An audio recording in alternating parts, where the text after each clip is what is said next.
ഉണ്ണികൃഷ്ണൻ പൊറ്റിക്ക് ഈ ദ്വാരപാലക കേസിൽ ഇപ്പോൾ ജാമ്യം അനുവദിച്ചുകൊണ്ട് കൊല്ലം വിജിലൻസ് കോടതി ഉത്തരവ് ഇറക്കിയിട്ടുണ്ട്. അല്പസമയം മുമ്പാണ് കോടതി കേസ് പരിഗണിച്ചത്.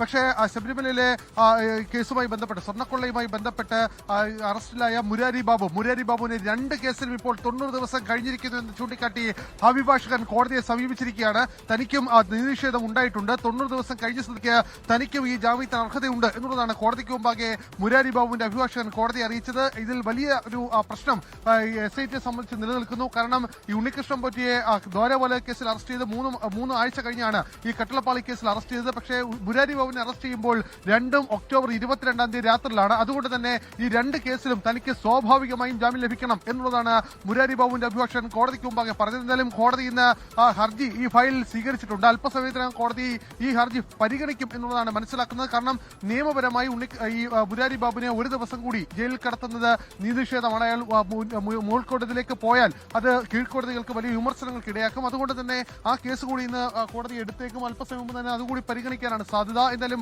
ഉണ്ണികൃഷ്ണൻ പൊറ്റിയെ മുരാരി ബാബുവിനെ അല്പസമയം മുമ്പ് കോടതിയിൽ ഹാജരാക്കിയിരുന്നു. ഈ കട്ടളപ്പള്ളി കേസുമായി ബന്ധപ്പെട്ട് വീണ്ടും റിമാൻഡിലേക്കാണ് ഇരുവരും പോയിട്ടുള്ളത്. ഉണ്ണികൃഷ്ണൻ പൊറ്റിക്ക് ജാമ്യം അനുവദിച്ചുകൊണ്ടുള്ള വിശദമായ ഉത്തരവ് അല്പസമയത്തിനകം തന്നെ പുറത്തിറക്കും. അതിൽ എന്തൊക്കെയാണ് ഈ ബെയിൽ കണ്ടീഷൻ, എന്തൊക്കെ കാര്യങ്ങൾക്കാണ് ഇതുമായി ബന്ധപ്പെട്ട കോടതിക്ക് മുമ്പാകെ എത്തിയ വിവരങ്ങൾ, അതിലൊരു വിശദമായ വിവരങ്ങൾ അതിനകത്ത് ഉണ്ടാകുമെന്നുള്ളതാണ് മനസ്സിലാകുന്നത്. ദിലീപ് കുമാർ, ഞാൻ നേരത്തെ സൂചിപ്പിച്ചതുപോലെ തന്നെ ഈ ഉണ്ണികൃഷ്ണൻ പൊറ്റിയുടെ സ്വാഭാവിക ജാമ്യം അത് 1 കേസിൽ മാത്രമാണ്. അദ്ദേഹം പുറത്തേക്ക് ഇറങ്ങില്ല എന്നുള്ളത് നിൽക്കുമ്പോൾ മുരാരി ബാബു 2 കേസിലും താൻ 90 ദിവസമായെന്ന ഗുരുതരമായ ഒരു കാര്യം കോടതിയെ ബോധ്യപ്പെടുത്തിയിരിക്കുന്നു. SITയെ സംബന്ധിച്ചത് വലിയ തിരിച്ചടിയാണ്, വലിയ വീഴ്ചയാണ്. ഒരു പ്രതി 90 ദിവസമായി 2 കേസിലും അറസ്റ്റിലായിട്ടും ഒരു പ്രാഥമികമായി ഇതുമായി ബന്ധപ്പെട്ട അന്വേഷണം നടത്തി വിശദമായ ചോദ്യം ചെയ്യൽ കഴിഞ്ഞു.